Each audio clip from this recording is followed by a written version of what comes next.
नमस्कार दोस्तों, मैं advocate Rajendra Kumar Prasad, Delhi high court आज आपके सामने उपस्थित हूं एक नए वीडियो के साथ, एक नए टॉपिक के साथ। कई सारे मैसेजेस मुझे आप लोगों के द्वारा यूट्यूब पर प्राप्त होते हैं और क्वेरी की जाती है। मैं कोशिश करता हूं कि उन सारे क्वेरीज का आपको सही समय पर जवाब दे सकूं और सही तरीके से गाइड कर सकूं।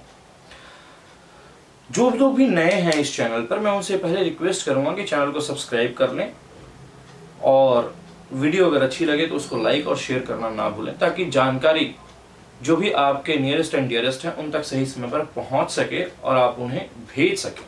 इसलिए मेरा हर बार ये निवेदन रहता है कि चैनल को सब्सक्राइब करना ना भूलें, क्योंकि इंपॉर्टेंट नोटिफिकेशंस जो हैं वो आपके पास सही समय पर पहुंच जाएं। स्टार्ट करता हूं। कई दिनों से मेरी एक वीडियो है, आपका वकील फर्जी है या जेन्युइन, ये हम कैसे पता करें, उसके ऊपर कई सारे मुझे कमेंट्स आए और पूछे गए कि सर, ऑनलाइन जॉब के लिए हमने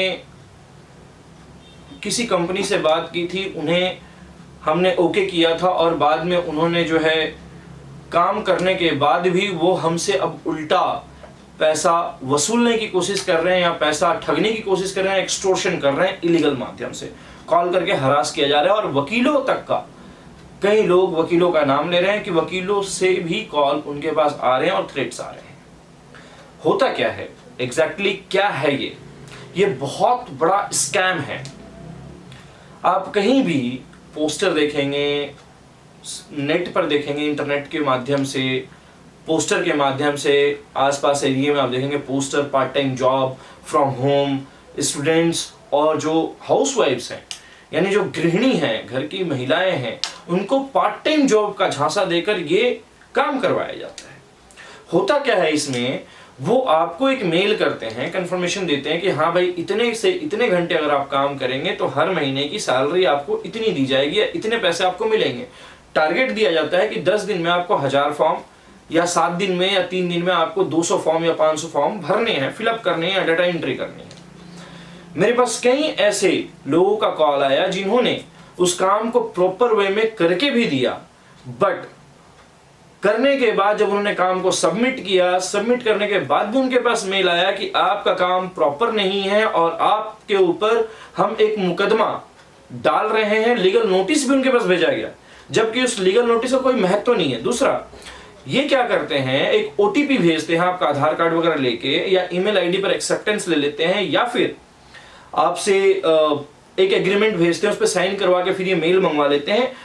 ध्यान दीजिएगा और कोशिश कीजिएगा इन चीजों से बचें, क्योंकि बहुत बड़ा स्कैम है और बहुत बड़ा फ्रॉड चल रहा है, जिसमें भोले भाले या जो नए स्टूडेंट्स हैं, जो ग्रेजुएशन कर रहे हैं या 12th के पास करके बैठे हुए हैं बच्चे, उनको ज्यादातर टारगेट किया जा रहा है। साथ ही साथ जो हाउसवाइफ हैं, लड़कियां हैं जो पढ़ रही हैं या हाउसवाइफ हैं, शादी करके अपने ससुराल में हैं, उनके पास इस तरह के फिशिंग के कॉल्स, मेल्स या फिर मैसेजेस आ रहे हैं।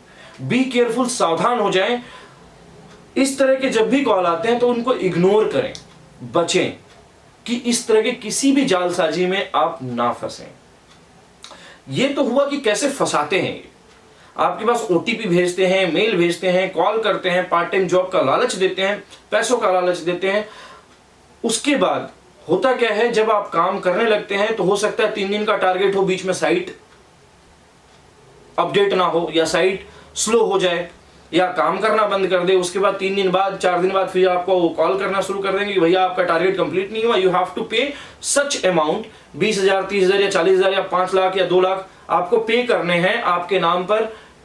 इस फ्लैट डिस्ट्रिक्ट कोर्ट में जो है एक केस डाल दिया गया है, जिसमें कि आपको इस अकाउंट नंबर में इतने पैसे जमा करने हैं, वरना आपके खिलाफ ये केस चलेगा और आपको अरेस्ट किया जाएगा। जबकि ऐसा कुछ भी नहीं होता, ये सिर्फ और सिर्फ एक स्कैम है, धोखा है। बचेंगे कैसे? एक तो इग्नोर करें।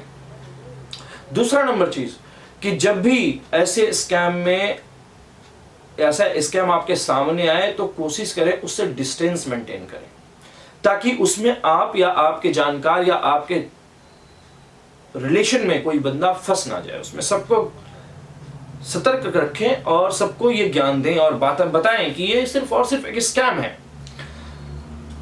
अगर बाई चांस कोई फंस जाता है इसमें तो करना क्या है? सबसे पहले जब भी आपके पास कोई कॉल आती है उसको आप रिकॉर्ड करें। थ्रेट की कॉल आती है, वकील बन के कॉल आता है, उसको रिकॉर्ड करें। कोई लीगल नोटिस भेजता, उसको भी आप प्रिंट आउट निकाल के अपने लोकल पुलिस स्टेशन में एसीपी, डीसीपी या फिर एसपी, एएसपी और थाने को एज सुन एज पॉसिबल एक कंप्लेन दर्ज करवाएं कि भैया मेरे साथ ऐसा ऐसा सीन हुआ है और ये चीजें मुझे बोली जा रही है और इस तरह से मुझे धमकी दी जा रही है और झूठे केस में फंसाने की धमकी आ रही है मुझे, जिससे मैं बहुत ज्यादा मानसिक और शारीरिक तनाव से गुजर रहा हूं। कृपया मेरी मदद की जाए। जैसे ही आप कंप्लेन करेंगे, थोड़े दिनों के अंदर पुलिस अगर उनको कांटेक्ट कर लेती है तो थोड़े दिनों के बाद ये मेल्स आने, ये कॉल्स आने ऑटोमेटिकली बंद हो जाएंगे। ये सिर्फ और सिर्फ गेम क्या है? गेम है आपको डरा के आपसे पैसे वसूलने का, सिर्फ और सिर्फ आपसे पैसे ऐंठने का। जनता को पता नहीं है।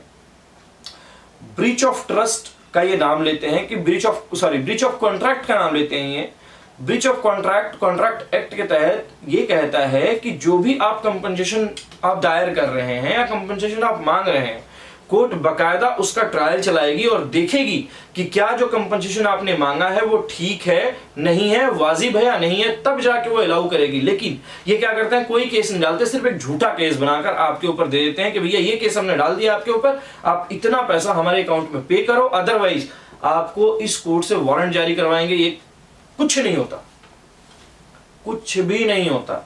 बट फिर भी अपनी सेफ्टी के लिए प्लीज और प्लीज कोशिश करें कि इसको जैसे ही ऐसी कोई कॉल्स आनी शुरू हो जाए या कॉल्स आए जो फंस चुके हैं उनके लिए स्पेशली मैं बता रहा हूं, क्योंकि करीबन इन 1 महीनों में मेरे पास 150 से 200 कॉल्स और मैसेजेस आए हैं सिर्फ इसके ऊपर कि मुझे कॉल आ रहे हैं।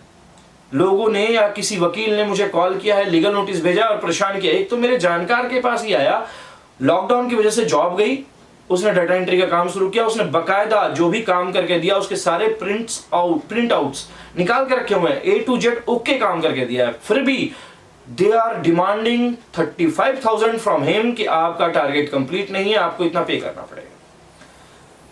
सबसे पहले आप इस चीज को अपने लोकल थाने में SHO के सामने कंप्लेन के माध्यम से पहुंचाइए, जिससे आपका बचाव हो सके और ये थ्रेट आनी बंद हो सके, क्योंकि ये बहुत बड़ा स्कैम है।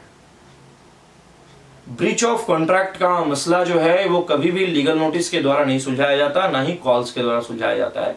अगर कोई कंपनसेशन के लिए कोर्ट में क्लेम करता है तो बाकायदा ट्रायल चलता है, कोर्ट उसको देखती है सारे तथ्यों को खंगालने के बाद कि क्या जितना कंपनसेशन मांगा गया है वो रिजनेबल है या नहीं है। अगर नहीं होगा तो उसको कम करेगी और अपने हिसाब से एक सच अमाउंट आपको आदेश करेगी पे करने के लिए। अगर आपका काम सही है तो खारिज करेगी और बकायदा आप चाहें तो उस पर मानहानि का दावा ठोक सकते हैं। लेकिन ध्यान रखें कि जब भी कोई फंस जाता है तो सबसे पहले अपने लोकल थाने में SHO और SP या ACP इन लोगों को एक कंप्लेन के माध्यम से सूचित जरूर करें कि इन लोगों से मुझे खतरा है और ये लोग मुझे रेगुलर थ्रेट कर रहे हैं झूठे केस में फंसाने की, जिससे कि आपका बचाव हो सके। यह था आज की इस वीडियो में। मैं फिर से निवेदन करता हूं कि सतर्क रहें, कुछ भी करने से पहले सोचें, समझें और तब उसमें हाथ डालें, वरना अगर फंस जाएंगे तो फिर एक्सटॉर्शन के माध्यम से वो आपसे पैसे ऐंठेंगे। इसलिए ध्यान रखें, सतर्क रहें। इसी के साथ आज इस वीडियो में इतना ही था। मैं फिर से निवेदन करूंगा कि जो लोग चैनल पर नए हैं प्लीज चैनल को लाइक, सब्सक्राइब और वीडियो को शेयर करना ना भूलें। बहुत बहुत धन्यवाद। नमस्कार, शुभ रात्रि।